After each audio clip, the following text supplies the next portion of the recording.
Hello, welcome to On Point. I'm Colin Newton. My guest today is former Hawaii Governor Lingle. She's teaching a special political science class at CSUN, which is also her alma mater. So, Governor Lingle, it's a pleasure to have you today. Aloha, Colin. It's great to be here with you. So, your situation is unique in a couple of ways. You are not from Hawaii originally or California, so let's start the beginning, sort of your journey. How did you first come to Cal State Northridge? I was born in Missouri, but my family moved out to California when I was 12 years old. I graduated from Portola Junior High in Tarzana, Birmingham High School, and then entered CSUN in 1971. And you studied journalism. I did. I graduated with a degree in journalism with a focus on print journalism. I started out as a political science major, but when I became sort of the end of my sophomore year, I started to think about how I could get a job with a political science degree. So I started looking around at other possibilities. And at that time, Colin, the Watergate hearings were going on in Congress, and that influenced me greatly because I saw with my own eyes as I watched those hearings that the power of words could bring down the most powerful person in the world, as the reporters of the Washington Post did with their newspaper coverage of the Watergate break-in and the cover-up of the break-in. So I thought my interest in government and politics combined with this tremendous power of words would be a really good combination, the ability to impact events through your words. So do you really see your political career as kind of an extension of that then, is furthering your impact on society, government, through action? I think that's exactly what happened. I really loved being a journalist and reporting on others, but I came to believe that I could have a bigger impact if I could get into a position to make those decisions. So one thing just led to another. Well, now, you're a Republican in a primarily Democratic state, which is kind of interesting. But one of your earliest jobs in Hawaii was you were a public information officer for Teamsters. That's kind of an unusual thing on the resume for a Republican governor. So could you maybe elaborate on that a little bit? Well, that was my first job out of college. I had gone to Hawaii after graduation for a vacation. My family had a business there, and I just never left. So I went looking for a job. And I knew someone who knew the head of the Teamsters and hotel workers unions. So one man was the president of both of those very powerful unions in Hawaii. And I got a job as a public information officer. And because I was so young, they paid me almost nothing. But I gained an awful lot from that experience, especially the ability to work with all kinds of people. I was able to see Hawaii in a different way from a very early stage in my life there.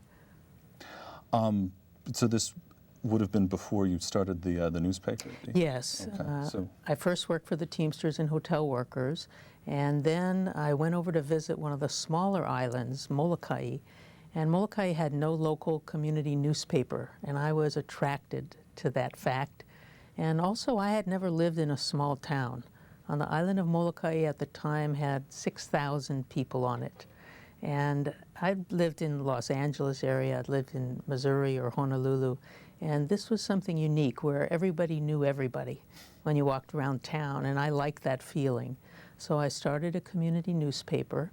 I published it for 4 years, and that's what gave me my start in politics, because we covered only local news. I covered the Little League games, births at the hospital, anyone who passed away, we would write about them. And so I got to know people through that experience. So when I was covering a story one time on a drinking fountain, that's how I got my start in politics. It was a drinking fountain at a senior citizen center. And I went to talk to the councilman about the electricity wasn't being supplied to the drinking fountain, so the water was warm. And I told him, you know, these senior citizens have worked their whole life. This is their only pleasure. They come here and they have their programs, and they can't even get a cold drink of water. And he kind of brushed me off. So I thought to myself, I'm going to run against this guy. And I did, and I got elected that first time. So that's how I got started in politics, was a drinking fountain. Do you do you feel that your journalistic background has given you an advantage in dealing with the media over other politicians? I really do think it's been an advantage for a couple of different reasons. One, it taught me a way to process information that's very helpful in politics, because as a journalist, you have a limited resource. You have only so many inches or so many minutes, so much time on television or so many minutes on the radio. So you have to be able to absorb a lot of information and then get to the essence. What's really important here? And communicate that as a journalist. Well, as a politician, you're inundated with information all day long, every day. And it's important to be able to get to what's really important to the people you represent. And that skill I learned in journalism here at CSUN. It also taught me to see both sides of an issue. And I think that helped me a lot in Hawaii. Being a Republican in a very Democrat state, rather than demonizing one side or the other, to find a way to kind of come more toward the middle, to at least see the points that both sides are making. And that came from my experience as a journalist. On the other side of that, I was able to understand what journalists look for from politicians. I understand their deadlines, I know what they face, and I see them as an assist to what I'm trying to do. Most politicians don't like the media, they fear the media sometimes. I see the media as a conduit. It's the way in which I reach the people I represent. It's the way I get out my story. It doesn't mean I like everything that's been written about me or think they've always been fair, but I would say a majority of the time they've given me a fair shake, and I think that's all you can ask for.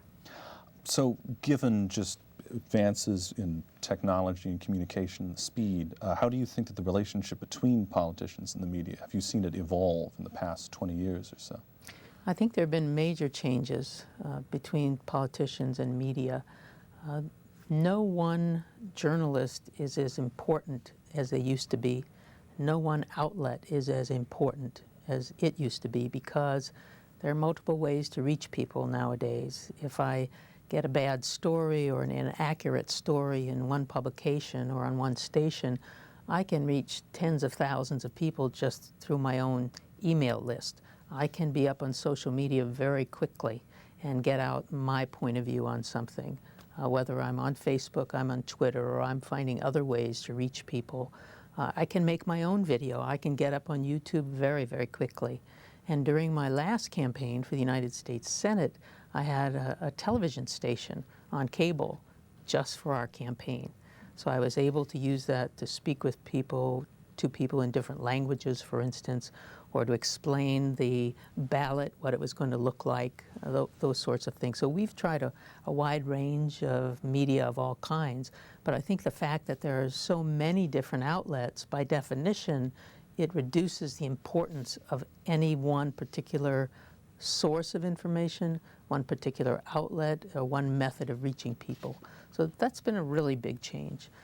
I don't think all the changes have been good. I think one of the ones that concerns me the most is that in order to get coverage, because there are so many different platforms to reach people, you need to be pretty controversial, you need to be strident, you need to be someone news likes to cover, or media likes to cover, and that's not always the most thoughtful person.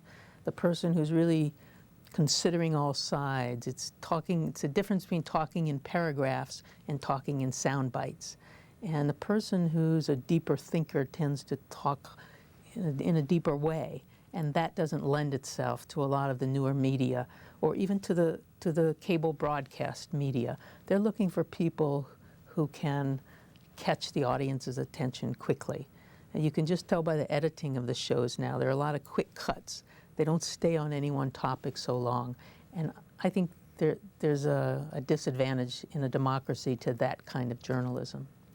What do you think about the political biases that we see in media? How you have Fox News on the one hand, you have MSNBC on the other hand, and just is that something that needs to be checked? Is it necessarily bad? I don't think it's bad at all, because everybody knows what their bias is. So when you're watching, you should know it's pretty obvious how either one commentator one news person or one station, what their bias is. And you're going to have to balance them. You have to do some thinking on your own. You have to seek out other sources of information. I do think it can be difficult if a person watches just one or another of those kinds of networks and that's their sole source of information, then they're getting a skewed view. Whether they're liberal or they're conservative, if that's all they watch, I don't think they're getting a clear picture of any of the stories that are being covered. But I don't think it's a bad thing. I think having choice is generally a good thing. I think with choice comes responsibility, and every individual viewer has to bear some of that responsibility. Where do you get your news? A wide variety of sources. I do watch television news. I watch Fox. I rarely watch MSNBC. I watch CNN, Fox. I use Google News a lot. I personalize my news because I'm interested in specific topics. So anything having to do with CSUN these days, I'll know about it if it's written anywhere in the world because I'll get an alert on Google News. Anything they cover. I do read the Wall Street Journal every day, the Los Angeles Times, and the Honolulu Star-Advertiser. And then from there I go to Google. What do you think that, since you have sort of seen both sides of journalism and politician, what could journalists learn from politicians? Since you were talking about what you sort of have learned about being a politician from the journalist's point of view. Well, that's a good question, and I've never given that a lot of thought before. I suppose if you're a journalist, you should start to understand government and politics. And I think journalists, if they took time, would have a deeper understanding of how things work. I think people who, as their education only focuses on journalism as opposed to government, politics, history, I think they're weaker as a journalist if they don't have a broader background. So I think they could learn more generally rather than something very specific. I think if you learn as a journalist the cycle of government, there's a rhythm to the government. So every year you know that the governor of California gives a State of the State address. You know when the budget gets released. You know when the legislative session is taking place. You know how many votes something needs in order to pass. I think all that information is good. So I would hope that journalists generally would educate themselves about government because I think they could do a better job of reporting. People think I'm trash, but they're wrong. Today I'm just an aluminum can, but one day I could be a stadium.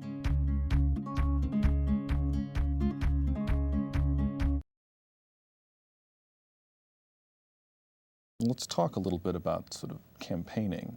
How does a conservative politician approach a liberal, as in your case, a very liberal state? Well, I describe myself as a bleeding heart conservative because I care very deeply for those in society who really cannot care for themselves. And I've focused a lot of my attention on persons with mental illness as well as homeless issue in the state of Hawaii. My focus on persons with mental illness came about because of my mom's struggle with mental illness for most of her entire life. So I understood it from a family member of someone who's dealing with mental illness. So I think when you use terms like someone who's conservative, it might give the impression that people don't care about other people, and that would be unfortunate because a conservative can care very deeply, but the way in which they want to address something can differ from someone who's more liberal. So for me, I just run on the basis of what I'd like to do for the community, how I'd like my state to look in the future, rather than trying to be ideological about my position on anything. And the people of Hawaii, I think, are like most people, and they'll vote based on what are you going to do for their family, for their business, for the community. How is life going to get better if they elect you to office? That's really what they want to know. Very few people focus on labels. I think, again, if you watch the cable news stations, you might think that's how everyone in America thinks, but I don't think that's true at all. I think most people view themselves today as independents. They're independent thinking, they're independent politically, and they're going to judge you based on your position on issues. Well, that actually raises an interesting question because Pew Research just came out with a study that said that a lot of people in my generation, the millennial generation, identify as independents. They feel that there's no particular difference between the Republican and the Democratic Party. Do you see a lot of sort of apathy, political apathy, in America, especially amongst younger people these days? Well, voting turnout says that there is a lot of apathy among people across the board, not only younger people. I don't find young people apathetic at all, certainly not here on campus and not based on my background of working with lots of young people in campaigns and in government. I don't think it's apathy. I think they're disappointed in the way the system is structured right now. It's just the two massive political parties, and they don't necessarily fit on either side. They may be conservative on some issues, they may be quite liberal on other issues, and they don't want to be classified. I guess that's how I think they see themselves. They don't want to be labeled one thing or the other, and they don't want to have to vote in that manner. They want to be able to vote for the person based on their record, based on their platform, and what they're going to do for the community. So I don't find young people apathetic at all, but voter turnout is the lowest it's been in our nation's history. And it's ironic that that's true because we've made it easier and easier to vote. We have vote by mail, we have early voting, you have all kinds of ways in which you can register to vote. When you go to get a driver's license, you can automatically register to vote. So with all of these changes to make voting easier, people are voting in fewer and fewer numbers. When it was more difficult to vote, we had a much higher voter turnout. And that does bother me a lot because it's an indication that people believe their vote doesn't matter. And that's dangerous for a democracy. People need to believe they can make a difference, and they can.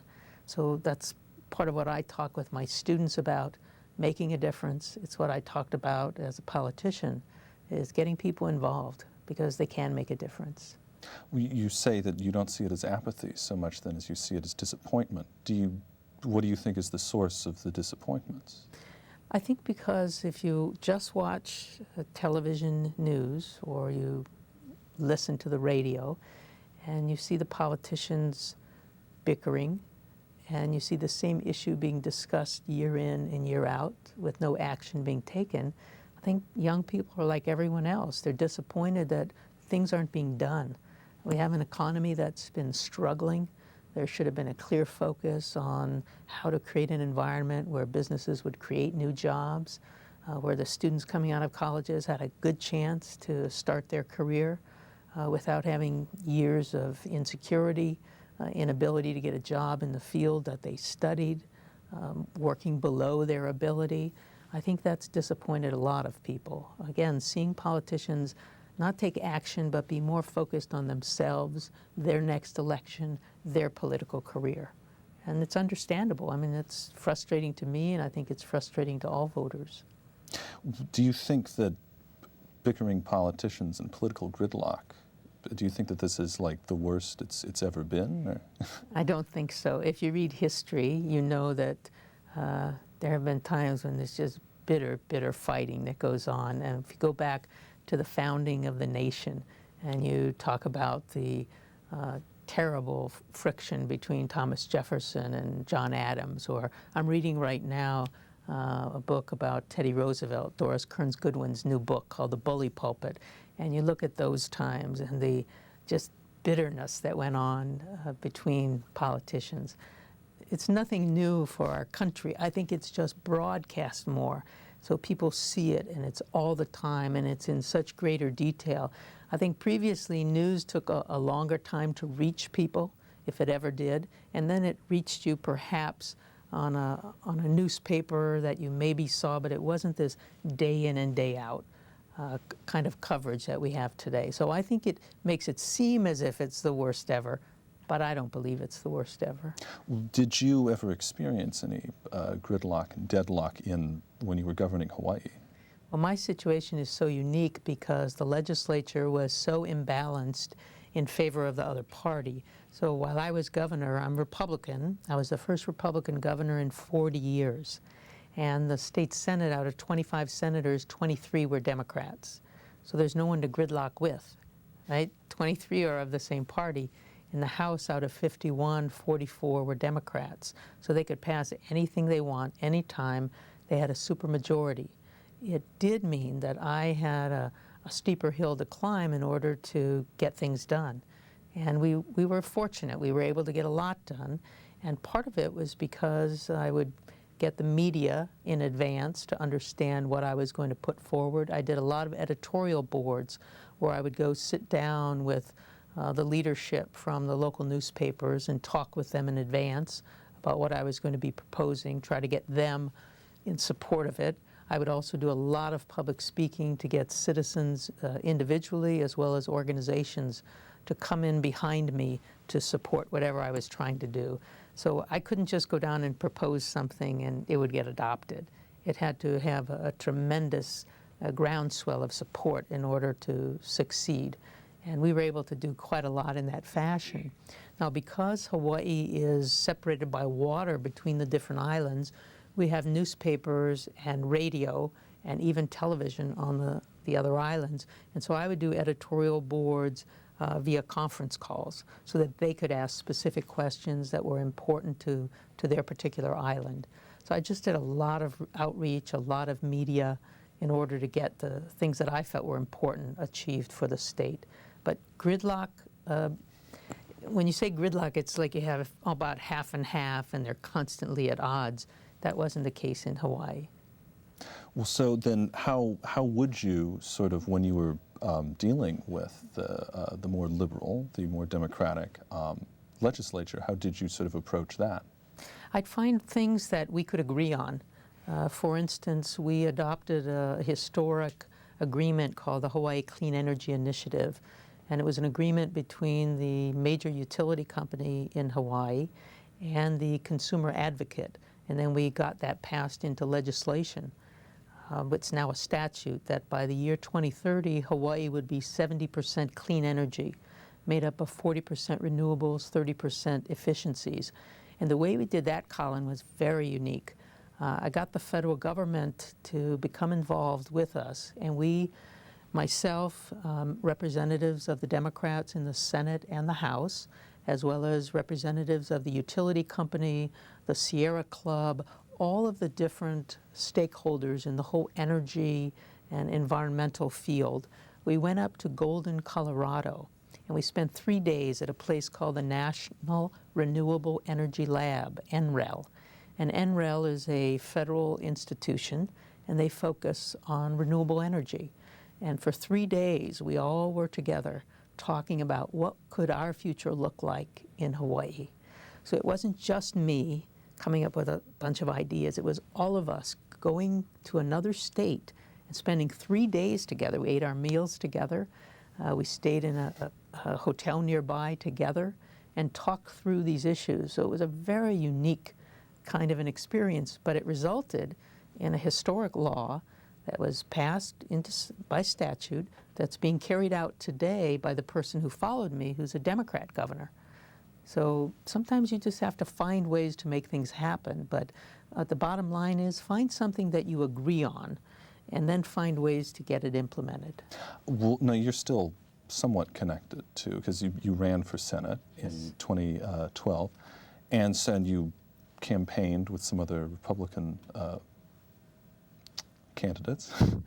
So what do you see then? Because the situation you just described, that thing doesn't really happen on the federal level so much, does it? Well, for instance, a friend of mine who's in the United States Senate is Senator Susan Collins. She's from the state of Maine, and she's got a reputation as being a very bipartisan United States senator. And she does find ways to work across party lines. Whenever you see a coalition coming together on an issue, she will usually be a part of that coalition. And I'm really excited because she's going to be a speaker here at CSUN in April. So she's going to speak to my class, and we're going to have a broader lecture here on campus where people can come and meet her and ask questions. And she's going to talk about this very subject, about whether it's even possible anymore to act as she does in a bipartisan fashion in Washington, D.C., in the United States Senate. Usually when you see her written about these days, they call her a dying breed. In other words, there are so few people like her who will work across party lines. But I believe that the younger people coming up, they're going to insist on people who work across party lines. And that's really, in the end, the only way things will change. If the voters, if the citizens of our country say, we're tired of this, and we're going to vote anyone out who doesn't work together with the other party, and we're going to support those people who do work together. So it's certainly possible. Doesn't happen as often as I think it should, but I think the younger people have a chance to make sure that it happens a lot more in the future. Well, I think that you're an especially interesting case. I think that the perception of the Republican Party, specifically the Republican Party, is that it's sort of like an older white man's party, and yet you were the first female governor of Hawaii. But so in that regard, sort of the changing face of parties, how do you see the Republican Party changing in the near future? Well, I think that both parties do a good job of demonizing the other in a way that's not true. The Republican Party today is made up of so many different cultures, men and women, people from all different states that you might think would be Republican or Democrat, and vice versa. For instance, the governor of New Mexico, Susana Martinez, is a Latina. She's an outstanding governor in New Mexico. She was the elected district attorney for several terms there. Brian Sandoval is the governor of Nevada. He's Republican as well, also Hispanic. Marco Rubio in Florida, Ted Cruz in Texas. The new African-American senator in South Carolina, Senator Scott. So you have all kinds of different people in the party. But as I say, I think each party likes to demonize the other.